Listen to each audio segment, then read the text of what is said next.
Youngblood Mineral Makeup was started many moons ago. It was started by founder Pauline Youngblood, and she was a paramedical esthetician working in Beverly Hills and was seeing a lot of patients after post-laser, post-peel treatments, and she was working with some chemists to use raw ingredients, natural ingredients, to help with the inflammation and makeup that women could wear after surgery, after peel, after some really serious treatments. So that is how Youngblood started.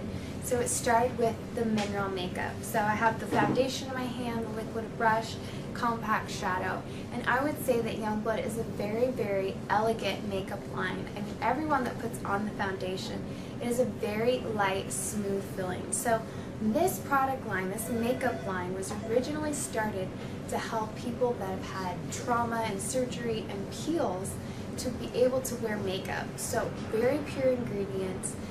They don't spend their money on marketing, they spend their money in putting in great products, great ingredients.